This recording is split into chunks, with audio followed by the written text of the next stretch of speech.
Good afternoon, ladies and gentlemen. In this short session, it's not a movie with moral or anything. We are just presenting our experience in retrograde subintimal angioplasty for aortoiliac occlusion, aortoiliac reconstruction with retrograde subintimal angioplasty. Well, patients with severe claudications or critical limb ischemia, a significant proportion have chronic total occlusion of the aortoiliac junction. And it's a challenging experience for the peripheral interventionists. Of course, traditionally such lesions like TAS type D lesions are subjected to surgery, but the benefits of endovascular interventions include shorter hospitalization, quicker recovery, and decreased morbidity. Now there are basically two techniques. You have the andrograde techniques where you take bilateral brachial axis, enter the CIA and external iliac artery and snare the wire from the common femoral artery bilaterally. But the problems with this is it's sometimes difficult to be intraluminal all the time. You may enter the subintimal space and it may be difficult to re-enter distally. Poor torque control and pushability. The guide wire may deflect into the non-occluded branch if it is a unilateral occlusion, and there is always a risk of brachial artery thrombosis. So a retrograde technique is a more appealing method of accessing and treating the bifurcation occlusions, which provide greater pushability and torque control and maybe lesser time and exposure to X-ray. Now the hardware is simple. Usually it's a micropuncture set, a 4F angled glide catheter from Terumo, a glide wire, 5F Judkins right catheter, Amplat's super stiff guide wire, peripheral balloons and stents, and of course, as mentioned, covered stents. Rarely you might require specialized re-entry devices. Now the steps include you have to take a bilateral CFA access.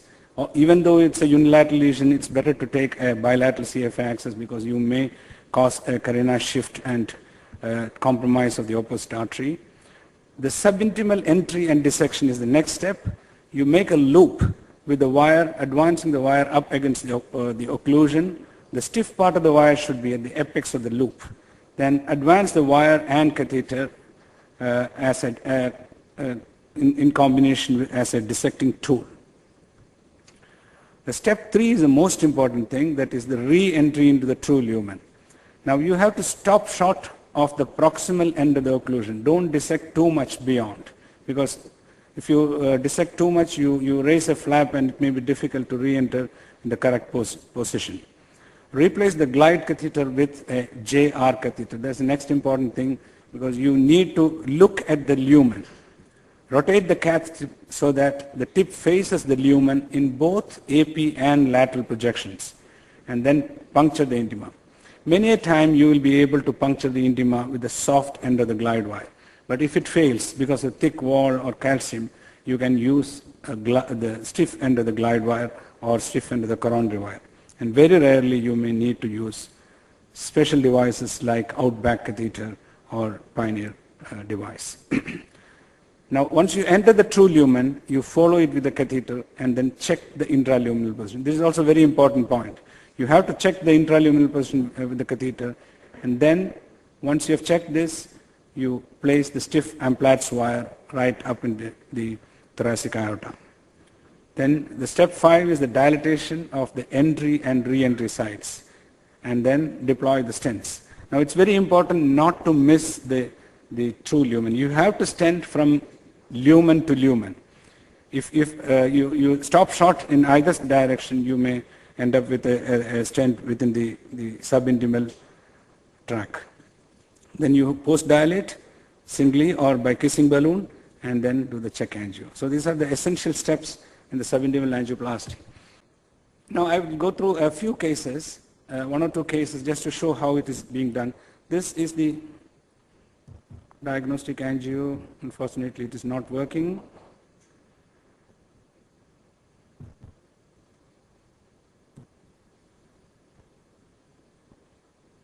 Anyway,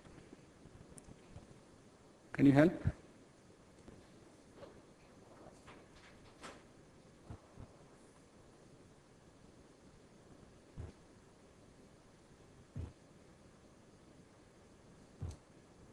Anyway, this patient had a unilateral flush occlusion of the right common iliac artery. Yeah, it's working there. Is it coming there? Yeah.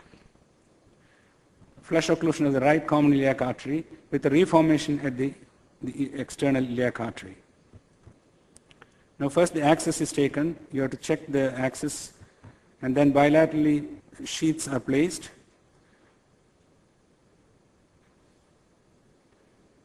And with the help of the glide wire and glide catheter, the subintimal space is entered and dissected up to the bifurcation point.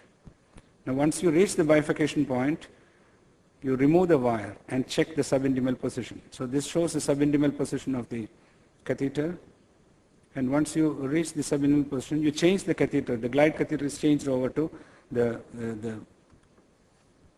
JR catheter. Then this is the AP position of the JR catheter looking at the lumen. And that's the lateral position, again looking at the lumen. So you confirm the position of the catheter very carefully, and then puncture the intima to enter the true lumen. Once you enter the true lumen, you follow with the catheter and then check the intraluminal position of the catheter. Now that shows the intraluminal position of the catheter. It's well into the lumen, flowing into the other side. And once this is done, then half the job is over. You then dilate the re-entry site, then deploy the stents, then kissing post-dilatation. So a kissing stent deployment is completed. And this shows the check angio. Sorry. That's the check angio showing fairly good results. This case is another flush occlusion. This case was previously done in another center where the stent was placed in the subintimal tract. So one end, probably the proximal end of the stent, was in the subintimal space and the distal in the true lumen. So there was no flow, then they left it at that.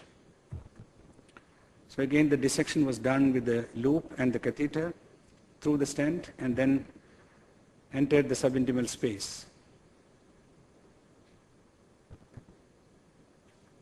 Again the catheter the JR catheter was placed looking in the proper direction towards the lumen of the aorta, and the aortic lumen re-entry was done with the help of the stiff end of the glide catheter, glide wire.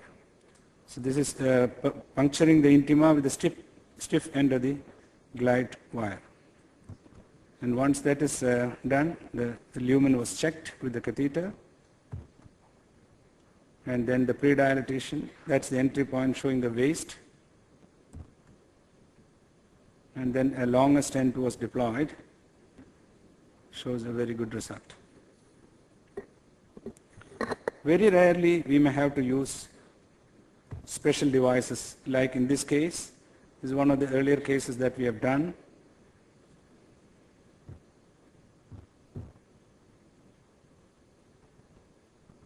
I don't know. Oh, okay.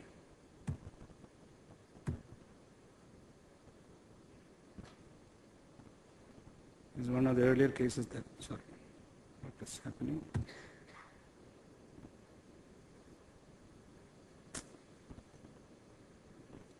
Yeah.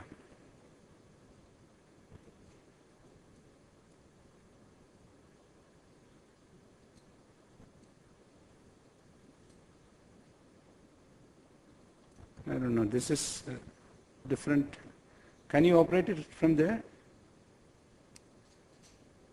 It's not responding to. Next slide. Next slide. Yeah, this is one of the earlier cases that we have done. There was a total occlusion of the aorta just below the renal artery and then reformation at the bifurcation of the common iliacs. And here we needed exact re-entry into the true aortic lumen. So we used an outback catheter. Next slide, please. So that's the outback catheter being used and the wire in the true lumen. Next slide, please.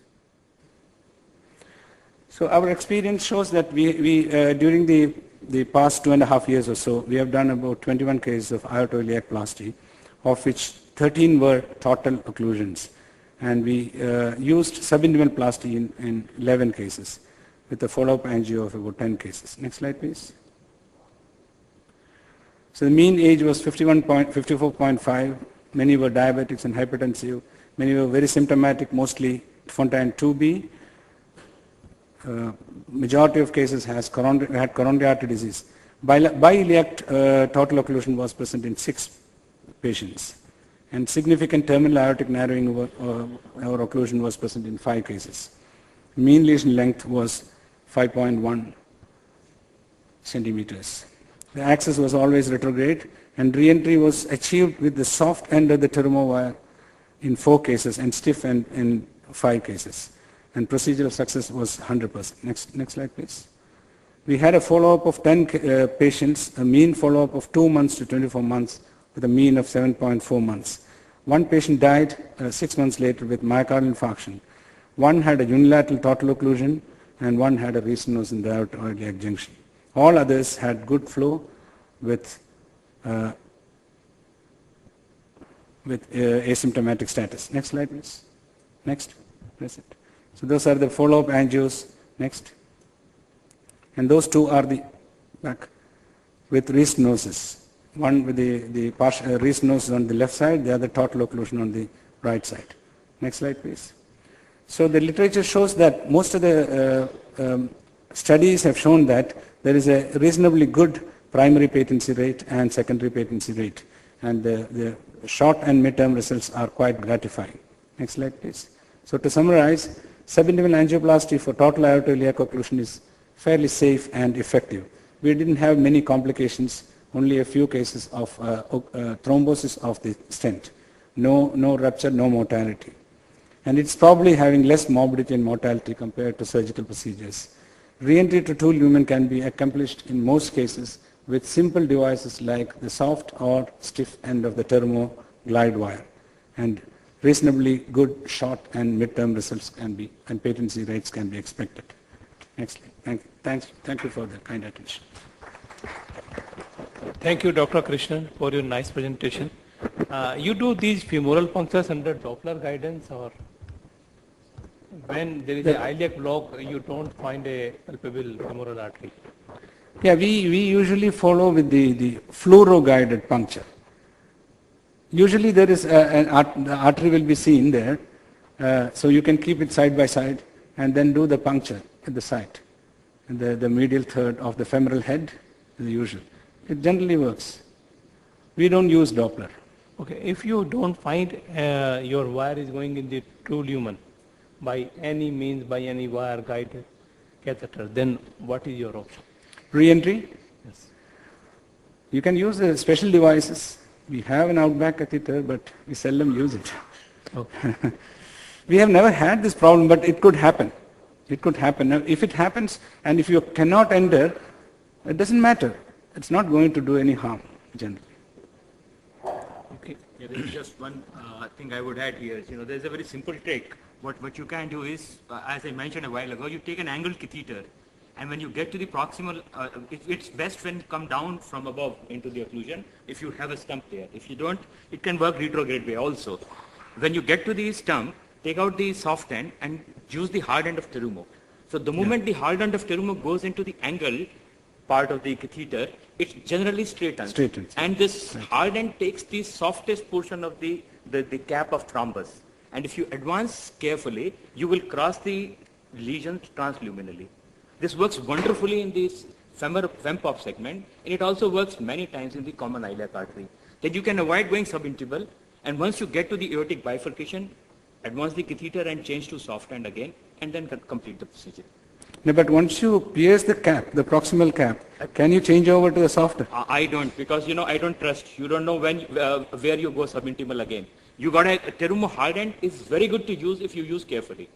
Just keep advancing straight. See the course of the artery. If you see the wire is going straight, it will get up to the... But you have to go with the catheter also? Follow with the catheter? No. Only wire? Only the wire. And there's no risk of perforating the artery. It works wonderfully. Like I can tell you, we don't use any of these Silver Hawk or Outback or whatever. We cross most occlusions. Rarely, if ever, we have to, send the patient for alternative therapies. We haven't used the anterograde axis.